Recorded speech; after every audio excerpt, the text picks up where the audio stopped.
آغاز کر لیتے ہیں پردے کے فضائل، آج کا ہمارا عنوان ہے۔ آپا، خواتین کے جو پردے کے حوالے سے قرآن مجید فرقان حمید کے احکامات ہیں، اس تعلق سے ارشاد فرمائیے گا۔ شکریہ زینب۔ بسم اللہ الرحمن الرحیم۔ سورہ احزاب میں اللہ رب العزت نے ارشاد فرمایا، یا ایھا النبی قل لازواجک و بناتک و نساء المؤمنین یدنین علیہن من جلابیبہن۔ صدق اللہ مولانا العظیم۔ پردہ کیا ہے؟ اس کو حجاب بھی کہتے ہیں، ستر بھی کہتے ہیں۔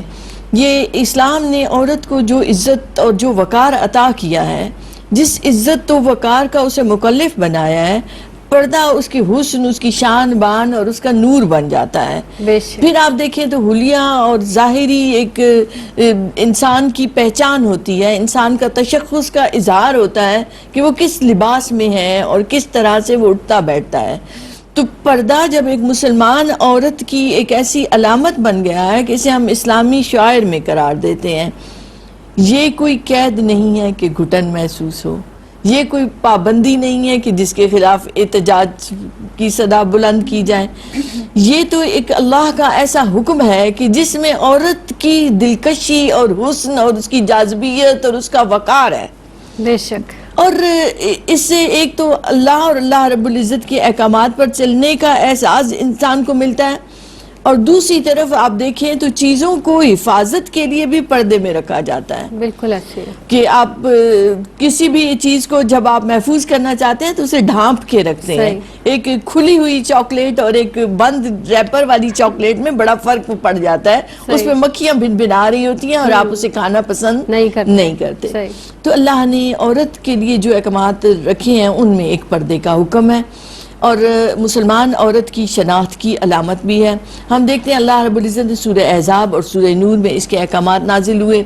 4 ہجری میں شروع ہوتا ہے پردے کے جب احکامات آتے ہیں۔ سورہ احزاب کی آیت نمبر 32 کا آغاز اس بات سے ہوتا ہے، یا نساء النبی لستن کاحد من النساء، نبی کریم علیہ السلام کی ازواج مطہرات کو مخاطب کر کے کہ آپ عام عورتوں جیسے نہیں ہیں۔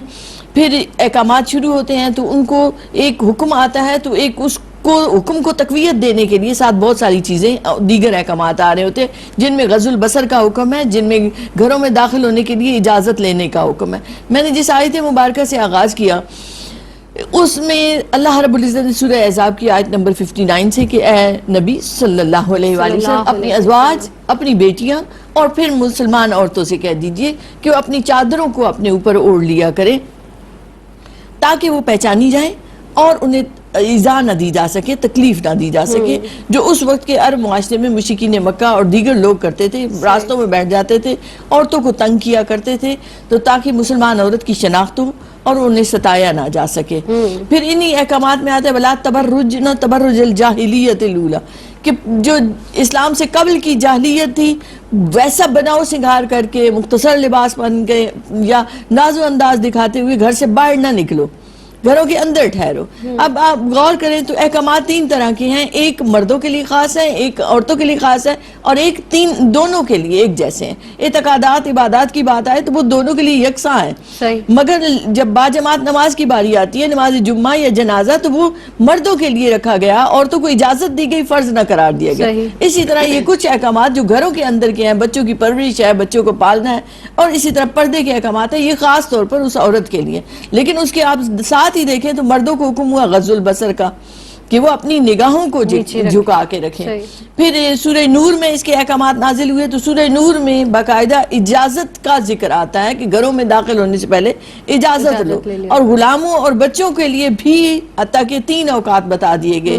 یہ اجازت کے اوقات بھی اس عورت کے پردے کی حفاظت کے لیے ہیں، اس کے اس حجاب کی حفاظت کے لیے ہیں۔ اور ستر میں کیا آتا ہے کہ آپ ضرورتاً آپ چہرہ اور ہاتھ اور پاؤں کھلے رکھ سکتے ہیں، باقی پورا بدن عورت کا، گردن بھی اس کی، اس کے سر کے بال بھی، اس کی پورے بازو بھی، یہ سب پردے میں داخل ہیں۔ بھلے آپ برقع عبایا لیں یا آپ چادر بڑی لے لیں یا کوئی بھی ایسی جو آپ موسم کے لحاظ سے آپ چینج کرتے ہیں، آپ کوئی بھی ایسا کپڑا لباس استعمال کرتے ہوئے آپ اپنے بدن کو ڈھانپ دیں، یہ اللہ کا حکم ہے، یہ مسلمان عورت کی شناخت ہے اور اسے اس پر عمل کرنا ہے۔ یعنی جیسے آپ نماز کی حالت میں ہوتے ہیں۔ جی صحیح۔